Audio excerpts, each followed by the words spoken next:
ပြည်အောင်စုစီရင်စစ်ချုပ်ရုံးအစင်းမြင့်စီရင်ကိုင်နဲ့စီရင်စစ်တင်တန်းကြောင်းနေပြီးတော့တိုင်းဒေသကြီးပြည်နယ်စီရင်စစ်ချုပ်ရုံးများကယားကရင်မကွေးမန္တလေးမွန်ရန်ကုန်ရှမ်းအေရဝတီတို့တွင်တပြိုင်တည်းဖွင့်လှစ်သည့်အခြေခံစီရင်ကိုင်နှင့်ရုံးလုပ်ငန်းကျွမ်းကျင်မှုတင်တန်းအမှတ်စဉ်239တင်တန်းဖွင့်ပွဲအခမ်းအနားကို2026ခုနှစ်ဇူလိုင်လ28ရက်နေ့နနက်10:00နာရီတွင်နေပြည်တော်ရှိပြည်အောင်စုစီရင်စစ်ချုပ်ရုံးနဝရခမ်းမ၌ hybrid စနစ်ဖြင့်ကျင်းပခဲ့ပါသည်အခမ်းအနားတွင်ပြည်အောင်စုစီရင်စစ်ချုပ်ဒေါ်နိုင်တဲ့ဦးကအဖွင့်အမှာစကားပြောကြားရာတွင်နိုင်ငံတော်မှရှောက်မဲ့ဆောင်ရွက်လျက်ရှိသည့်မူဝါဒများအကောင့်ထဲပေါ်ရာတွင်အထောက်အကူပြုစေရန်လုပ်ငန်းခွင်တွင်လက်တွေအသုံးချနိုင်စေရန်လူသားအရင်းမြစ်ဖွံ့ဖြိုးတိုးတက်စေရန်နှင့်လုပ်ငန်းတာဝန်များကိုလုပ်ရည်ကံရည်ပြည့်ဝစွာဆောင်ရွက်နိုင်စေရန်ရည်ရွယ်၍ယခုတင်တန်းကိုဖွင့်လှစ်ပေးခြင်းဖြစ်ပါကြောင်း1960ခုနှစ်မှစ၍အခြေခံစည်ရင်းကိုင်နှင့်ရုံးလုပ်ငန်းကျွမ်းကျင်မှုတင်တန်းကိုဖွင့်လှစ်တင်ကြားပေးခဲ့ရာယနေ့အထိတင်တန်းသား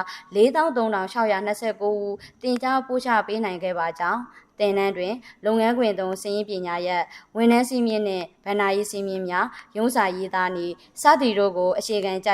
ပြည့်စုံစုံတင်ချပို့ချသွားမည်ဖြစ်ပါကြောင်းတင်နန်းသားများအနေဖြင့်ဘာသာရေးဆိုင်ရာဗဟုသုတများကိုနားလည်တက်မြောက်သည့်အထိစ조사လေးလာသင်ယူ၍မိမိတို့၏လုပ်ငန်းခွင်တွင်ကျွမ်းကျင်ပိုင်နိုင်စွာလုပ်ကိုင်ခြင်းဖြင့်နိုင်ငံတော်နှင့်ဌာနအကျိုးကိုထိရောက်စွာဆောင်ရွက်နိုင်မည်ဖြစ်ပါကြောင်းနိုင်ငံဝန်ထမ်းများဖြစ်သည့်အတွက်ဝန်ထမ်းများစောင့်ထိပ်လိုက်နာရမည်ကျင့်ဝတ်သိက္ခာတင်နန်းစီမင်းများကိုအလေးထားလိုက်နာကြရန်တိုက်တွန်းပြောကြားခဲ့ပါတယ်ထို့နောက်ပြည်အောင်စုစီရင်စစ်ချုပ်ရုံးအစစ်မြင့်စီရင်ကိုင်နှင့်စီရင်စစ်တင်နန်းကြောင်းနေပြည်တော်တင်နန်းကြောင်းတာဝန်ခံကတင်နန်းဆိုင်ရာအချက်အလက်များကိုရှင်းလင်းပြောကြားခဲ့ပါတယ်အဆိုပါတင်နန်းကိုဝန်ကြီးဌာနအဖွဲ့အစည်း38ခုမှနေပြည်တော်တွင်တင်နန်းသား250ဦးတိုင်းဒေသကြီးပြည်နယ်စီရင်စစ်ချုပ်ရုံးများတွင်တင်နန်းသား391ဦးစုစုပေါင်း641ဦးတို့ကိုဘာသာရပ်6ခုဖြင့်တင်နန်းကာလမှာစောင့်မှုဘွဲ့ရက်အပါအဝင်2လခွဲကျော်ကြာအစစ်မြင့်စီရင်ကိုင်နှင့်စီရင်စစ်တင်နန်းကြောင်းနေပြည်တော်နှင့်တိုင်းဒေသကြီးပြည်နယ်တို့တွင်